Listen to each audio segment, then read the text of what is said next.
अस्सलाम वालेकुम। आज किला यूसुफ किचन में मैं आप लोगों के साथ मटर फ्रीज करने का तरीका शेयर करूंगी। बाज़ार में आजकल मटर बहुत अच्छे और सस्ते मिल रहे हैं और ये बस एक महीना ही और रहेंगे, फिर ये ख़त्म हो जाएंगे। आखिर वाले मटर बहुत सख्त हो जाते हैं, तो आप कोशिश करें कि अभी इन्हें फ्रीज़ कर लें। फ्रीज़ करने से जिस तरह मैं फ्रीज़ करूंगी आप देखिएगा, इनका जायका और इनकी रंगत बरकरार रहती है, तो आप पूरी गर्मियाँ इन्हें इस्तेमाल कर सकते हैं। गर्मियों में बहुत महंगे मिलते हैं, अगर मिलें भी तो क्यों ना हम अभी जब सस्ते हैं तो हम इन्हें फ्रीज कर लें। तो चलिए शुरू करते हैं। सबसे पहले हमने एक बर्तन में पानी उबलने के लिए रखना है। पानी इतना होना चाहिए कि आपके मटर उसमें डूब जाएं। अब ये मैं 2 चम्मच चीनी डाल रही हूँ।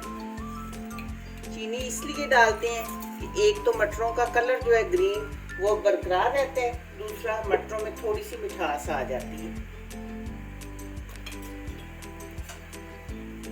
अगर आपके पास 1 किलो मटर के दाने हैं तो उसमें 2 चम्मच आप चीनी डालेंगे।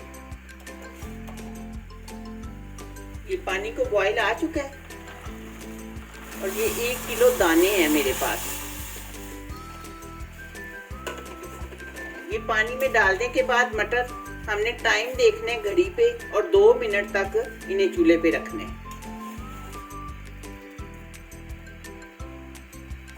2 मिनट हो गए। अब मैं चूल्हा बंद कर दूंगी और इन्हें गर्म पानी में से निकाल लेती हूँ। बड़ी एहतियात के साथ, पानी बहुत गर्म है।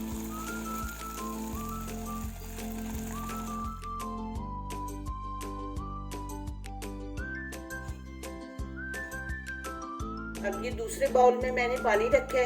ये पानी आपका बहुत ठंडा होना चाहिए। अगर ठंडा ना हो तो आप इसमें बर्फ डाल लें और फौरन ही उसमें डाल दें मटर।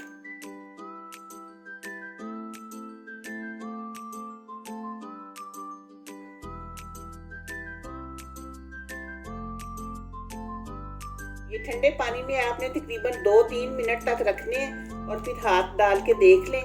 जब मटर बिल्कुल ठंडे हो जाएं तो फिर इन्हें हम इस पानी में से भी निकाल लेंगे। ये बिल्कुल ठंडे हो चुके हैं, अब मैं इसे निकाल देंगे।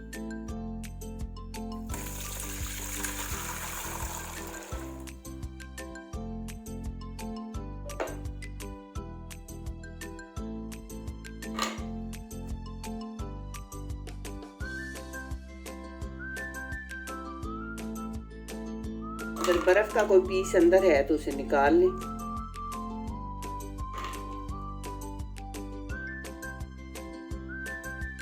बस थोड़ी देर इस तरह पानी नुचड़ने का इंतजार करें।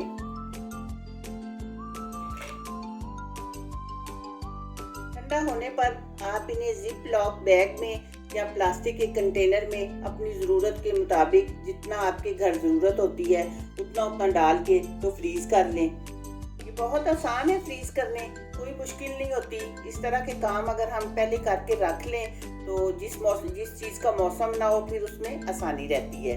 तो आप ये ज़रूर कीजिए, दुआओं में याद रखिएगा। मिलते हैं इंशाल्लाह बहुत जल्द एक नई वीडियो में। अल्लाह हाफिज़।